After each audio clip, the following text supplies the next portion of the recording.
زمان حیات حضرت صلی الله علیه و سلم هم همه صحابه ها معامله شو به حسد همه خیلی بدوخی. یک روز حضرت چی میکنه؟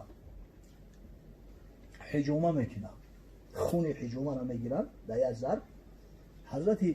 عبدالله ابن زبیر بچه که میده بود، بچه 8 ساله، دست همه عبدالله ابن زبیر را میکنن که بر خونه بریز، مقصد در زمین یه همی در میبره و میقچش، میقپن ای گوشش میگیرن پیش حضرت میورن لو درش پری خونه بو چکو کردی. حضرت میگه دلی من نشید که مقصد من خون شما را بگیرم در زمین بریزم. حضرت سرش یه سیله کرده آبا گو انم تری ترد دهانوتم تا خونشار میشه و با ای دنیا میره. هم خیلی همشی حضرت تیر خون در حلقش تیر خون. در همی وقتی که بدبخت حجاج ابن یوسف اومد مکه مکرمه را محاصره کرده، هم جنگ میرفت، عبدالله ابن زبیر رضی الله تعالی عنه در همی حلقش تیر خورد، همی تا ای دهنش همی تا خون جوری شید، ای دهن بینیشید. یا یک مقصد که یک غلوم بود، یک کنیزه پیشوی حضرت صلی الله علیه و سلم او وقت بیمار بود که در ظرف میگرفتن دودنش که همین را بریز دلشون نمیشید که همون را در زمین بریزم، همون را گرفت استعمال کرد. این تری چیزا اومده گیای. البته حضرت من میکرده نه که همین مسئله یا مسئله هست که او یا شخصیتی بزرگی که بزرگیش همیشه ببینید خیلی اوخی یا مخلوق همه بینیم کم تر علم دورا ای بزرگای پویه اسلام ای فلان و بسم ستن دین ای گفته این قدر مبالغش میکنیم. اوخی پیغمبر زنده را دیدن در پیشو همین قدر محبت داشتن که الان بعد وقتی که مصنفایی که کتاب نوشتن کو این همین با همون غلو عمل کردن. مردمی پیش دروغ که کم میگفتیم به چرا سودا بدن میگه پرو باور میکردن. همین یک جو که میشیدن میگفتن نموشید بید که همین مثلا مسئله باشه که دروغ بودن. آبا چه تفسیر رو ببینه یا اوج ابن عنق هست نوشیدش و خدی او را ای کاری بر موی را میگرفت در افتو میپختش اوخی ایتاری یک چیزای اومده است. همین را با همین مفسرای بزرگ می نویسند در کتابشون. برای چی؟ باورشون هم میگه که همین موضوع باشه که یک کسی خودش دروغ بوده. همین اویسته مبالغه شد. حضرت رسول الله صلی الله علیه و سلم اهل اویله خودش غسل دادن. همون مراسم غسل رسول الله صلی الله علیه و سلم دا عباس شرکت کرده است. عباس مقصد امر میکردی تک او تک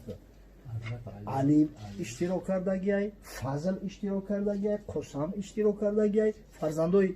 حضرت عباس مقصد همون اهل خاندان غسلش داده گیای. بله واقعی همون آبم در زمین میروه. این خصوصیتی همین آبم میگه که اخیر در زمین میروه است. مقصد که همون آبم افتخار میکنه انشالله که بدن پیامبر صلی الله علیه و سلم در رسیده است. برای او یا افتخاره میگن مثلا که با ابر شد و باد شد و کلای امام حسین اومد پیش پیغمبر صلی الله علیه و سلم. همین را باور کنه همین شدت محبت شونه مردم گفتنده بعد همین مبالغه و ایستا همین رنگ شکل ریال را گرفت. این همین توهوز را ما میگیم که قبر زین العابدین در جلیکولا یا نمیکجا در جعفر صادق در دشت جمعه یا اگر هم حضرت در امر سرشانش اومدگی نیستن. این محبت زیاد یک قبر بنوم همون خوندن دیگه مردم غلو کردن.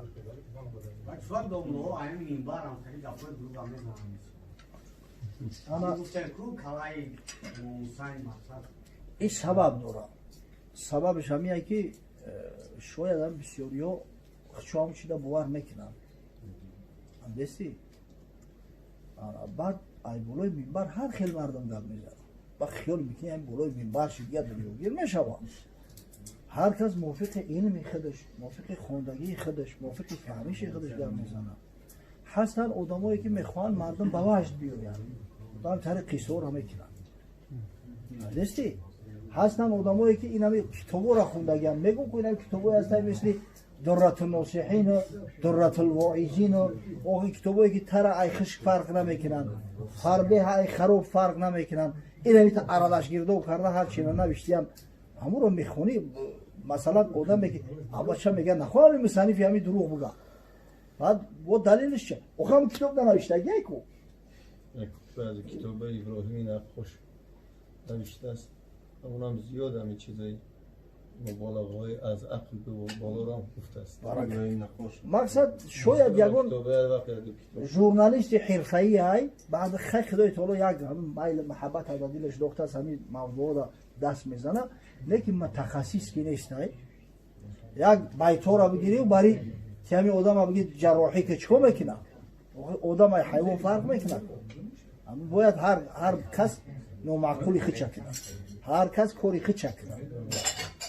ایمان تریش دست دیگه ژورنالیست دعوای ملوگی میکنه و ارتیست دعوای معلمی میکنه و دیگه کارم خیلی شده یک سوال کنم اما که حاجی همین سوال اصلا برای اون که نماز جمعه درست شود در مذهب امام اعظم ابو حنیفه بعضی شرط ها مطرح شده است 6 شرط ادای نماز جمعه در مذهب حنفی وجود دارد هستی اگر یکی از همون شرط های ادا واقع نشوند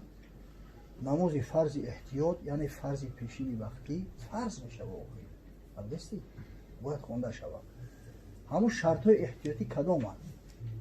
مصر یا فینای مصر یعنی شهر باشه یا حکم شهر داشته باشه ده هوای کلون باشه که مثلا آدم زیاد داره رستخوش در مقابل همدیگر فرو داره سلطان یا نایب سلطان یعنی اجازه رسمی داشته باشه به مسجد هستی انا اذن عام داشته باشه یگان مسلمانی بالغ عاقل از مسجد منع نکند هیچ کس خب انا وقتی زوال باشه این هم وقتی پیشین باشه یعنی پیش از زوال و بعدی گذشتن زوال بعدی در وقتی عصر دیگه درست نمیشه جماعت باشه غیر امام لا اقل 3 مرد بالغ عاقل که هر کدومش امکان امامتی داشته باشه دستی انا خطبه های اما شروط همیو اگر به شرطی که یگون تاش یکی ما بود و یگون تاش واقعی نشود باید فرض احتیاطی خونده شود واجب میشود حتی همین محمد عبدالحی لطفی و همین سطحی دانش و همین معرفت دارد خب میگه که در همین شهرارم مستحسنه خوبه اگر به شرطی که فرض احتیاط بکنه او در دیهات مقصد که بسیار سختگیری کرده این مسئله را از میان علمای ما و فقهای ما همین ابن نجیم مصری ابو حنیفه سونی همین کم ترانچی گرفته است که در همین شهر و فرض احتیاط خونده نشود که این مقصد که مثل شک در عبادت می شود بعد نماز جمعه شک خونده است گویا که در عبادت خود شک داره باز از سری نو می خونه نه که همین را بود در شک ها انا اصلاحش میکنن که نه این شک در عبادت نیست شک در شروع ادای عبادت است فرق میکنه انا مقصد که به هر وجه صورت اگر به شرط کسی همین فرض احتیاط بخونه همین شب و روزای مودا لا اقل همین هیچ نگیم بخونه واقعی بسیار نادر کم از مسجده که همین 6 شرط ادا در اونجا واقع شود همین دستی برای هیچ اشکال نداره خیر بخونه و خیر انشاءالله همین طریق خوف و خطرها وجود دارن این کار فقط مون شافعی مذهب را میکنن او با کلاگیش میخونن در همه جا میکنن این فرض احتیاط اما فرض پیشینی وقتی احتیاط اما را میخونن نماز جمعه را میخونن فقط میروان جماعت با پیشینه او هم فرض احتیاط با جماعت میخونن همش جماعت میخونن همین مقصد که کسی میخونه بخونه کسی نمیخونه نخونه خیال میکنم که همیش درست داره استاد مسئله کودک گرفتن اینترنت ایکون دیدون چی میشه همین آدم مثلا آینده کلانشان محرم میشن و محرم میشن ماشاءالله مسئله دو حقیقتا مسئله خوبه ولی هم مسئله همین شیرخورگی را متاسفانه در جامعه مردم خوب درک نکردیان نمیدونن مسئله اینمی رضا همین قدر جهالت در جامعه ای که ولی بعضا آدم در فکر میرود این قدر بز ایکجو پیدا شده باشه از برای خدا بهایی نیست شام بز نداشته باشه مسجد نیست شام بز نداشته باشه او یگون جمعیت نیست این بز نداشته باشه در صورتی که رسول خدا صلی الله علیه و سلم تاکید کرده است من سعى بالناس فهو لغیر رشد هر کسی که نمی بزی خبر کشی میگیره او حرامزاده ای خدای تعالی در قرآن میگه همون صفاتای بد ناخوب همو ولید ابن مغیره را وقتی میگه بعد ذالک زنیم میگه زنی من همو شخصی را میگن که نمیتاری یفتقی کودکی که با کلانسال میشه یک کسی خودش میکنش برای همین خود حیران میشه چجوری پیدا شده باشه آخه مردم ایمون نکاح میکنن الحمدلله در تاجیکستان یگان کسی نیست که به نکاح زن بگیره خیال میکنم که بسیارش حساب یا نمیای در رودام یک زنک شیر داشت 20 کودک شیر میداد این بدبختا دیگه یا تحقیق نکنن آخه او کودک کیه چیه حالت میشوه که برادر رضایی خواهر رضایی خشم میگیره الان جزیره چی آخه وقتی بین او نکاح نیست فرزند میشدگیشو البته حرامزاده به دنیا میآید اصلا زن به اجازه شوهر حق شیر دادن کسی را نداره هر کسی را اجازه دادن باید حتما ثبتش کنن کی را شیر داده است حکم رضا مثل حکم نسب است هر چیزی را که نسب حرام میگردونه رضا هم همون حکم داره یعنی از برای خدا یا دختر خطی شیر خوردگی ایا مادر ایا زنک بگذار زنی بیگانه باشه هر دایم خوردگی آنمو دختر برای تو خواهرت میشه رنگ نمی خواهری ردنایت حرام میشه برای تو نکاحش یا کس زنگ میزنه با خدا قسم به اوی دیده میگه که من 8 سال خانه‌داری کردم کودک نداشتم اینا روزی که دقیقه دیزنم یک کودک شده است همینجا یا عمه داریم بیوای عمه میگن که همون خودی هر تمام شیر داده که این چی میشه خونه عمهش بسوزه که روی و میبری در همون وقتش بگو یگنه بین همیون نکاح نیست اونم کودک حرامزاده چیزی که به نکاح هست اگر چند گناهگار نیست برای این مسئله جدی این مسئله رضا بسیار اهمیت بوده اینا مسئله ای دوم کودک گرفتن نگفتی یا خدا کسی کودک میگیره بهتر و خوبتر ای است که یگان آدمی تهدام بگیره هستن آدمایی که نشگریشو ای دختر میرمن ناشگری میکنن بر چیزش که میگه ابورتش که این طریق تصوفات ها رو هستن اما اوزی رفته است دختر گفته میگه بر ابورتش که این همی آدمی که تهدام ای میدونی که حلال زاده ای همتری رو بگیری خوبتر و بهتر ای نه که همون رودام هم که گرفتی مقصد اصول بگه بیتره فهمیدم صبر کن محتلی بردیش بسته مردمانده یو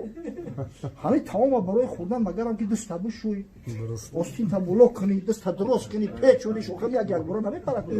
محرم نامحرم میشه اومدیم اکثری همین کار اومده اشتیم خدیم مقصد اگر به شرطی که پسرچه بگیرم پسرچه باید که همون کودک بهترش 2 ساله خورد باشه اگر چند امام اعظم ابو حنیفه 2.5 ساله گفته است ما بودو اگر هم 2.5 ساله را تا 2.5 ساله را حکم رضا ثابت میشود نه که با احتیاط نزدیکترش همین 2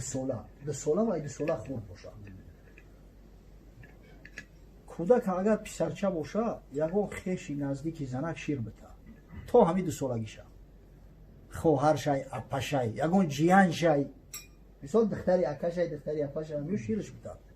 در اون صورت همین خوله الان کودکک میشوه خوله رضاعیش محرم میشوه اگر به شرطی که دخترک بگیرن یگون خیشی نزدیک شوهر باید باشی تا اینکه تقویشه یا تقویشه امکشه چیزش بشوه همدستی اگر تو همون 2 سالگی را شیر دادن با حکم رضا حرمت ثابت میشه بینشو دیگه او محرم شد نه که اگر ندادن او بیگانه هست بله اصل حضرت زکات داره اصل ماشاءالله انا نه سوالای دل نیده اومده یک اصل میگه زکات داره اصل زکات داره باشه اگر تمام اشیا با کم در مذهب اختلافی باشه